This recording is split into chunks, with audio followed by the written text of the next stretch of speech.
Miris banget gak sih liatnya? Sebenarnya orang Indonesia tuh tahu gak sih apa itu cyberbullying?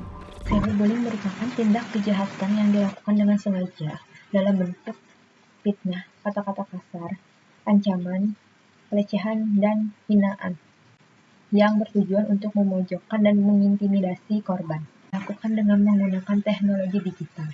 Hal tersebut didukung oleh penelitian LI pada tahun 2007 di Amerika yang menunjukkan angka prevalensi 11-17 siswa melakukan cyberbullying pada orang lain, sementara sekitar 19-29 siswa menjadi korban cyberbullying.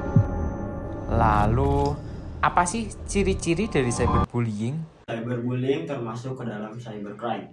Adapun ciri-cirinya sebagai berikut. 1. Tidak adanya kekerasan fisik. Yang kedua, antara pelaku dan korban sangat minim terjadinya kontak fisik.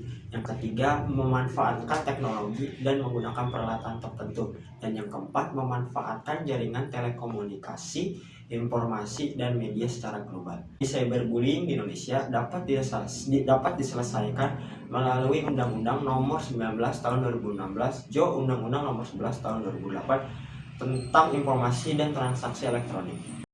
Tahu nggak sih ternyata cyberbullying itu banyak jenisnya loh. Jenis-jenis cyberbullying pertama adalah flaming atau terbakar. Nah, kalau flaming atau terbakar ini adalah sebuah tindakan mengirimkan pesan teks dengan konteks yang frontal dan juga kasar. Lalu yang kedua ada harassment. Harassment itu juga sama, beda tipis lah sama kayak flaming, cuman kalau ini kayak lebih mengganggu gitu. Terus yang ketiga ada denigration atau pencemaran nama baik. Tindakan ini biasanya dilakukan melalui media sosial. Tujuannya itu untuk apa sih? Tujuannya itu untuk menjatuhkan nama baik orang lain. Lalu yang keempat itu adalah cyber stalking. Dari namanya sih kita bisa tahu ya, stalking. Jadi kayak memata-matai. Ini tuh kayak kita memata-matai seseorang korban dengan intensitas yang terus-menerus dengan tujuan yang tidak baik gitu. Lalu yang kelima ada impersonating atau meniru. Nah, meniru ini tuh kayak kita seakan-akan pura-pura jadi orang lain gitu. Lalu yang terakhir ada outing dan trickery.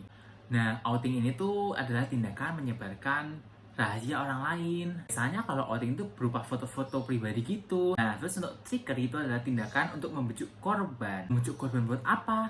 Untuk mengirimkan foto-foto pribadinya. Terus habis itu nanti kita sebarin gitu. Jadi kayak outing dan trickery ini jadi satu kesatuan. Lalu, apakah cyberbullying ada dampaknya? Dampak pada korbannya, pertama dampak psikologis, mudah depresi, marah, timbul rasa gelisah, cemas, menyakiti diri sendiri, dan melakukan percobaan bunuh diri. Kedua, dampak sosial, menarik diri dari lingkungan, kehilangan kepercayaan diri, serta lebih agresif terhadap teman dan keluarganya.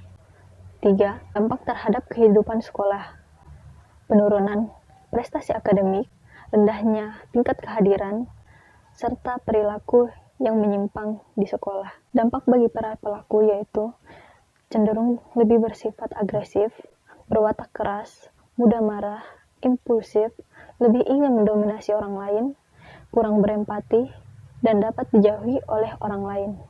Dampak bagi yang menyaksikannya menganggap bahwa cyberbullying merupakan perilaku yang dapat diterima secara sosial. Yang paling parah adalah mereka merasa tidak perlu menghentikannya. Gimana, serem banget gak sih dampaknya? Mulai sekarang yuk! Stop bullying!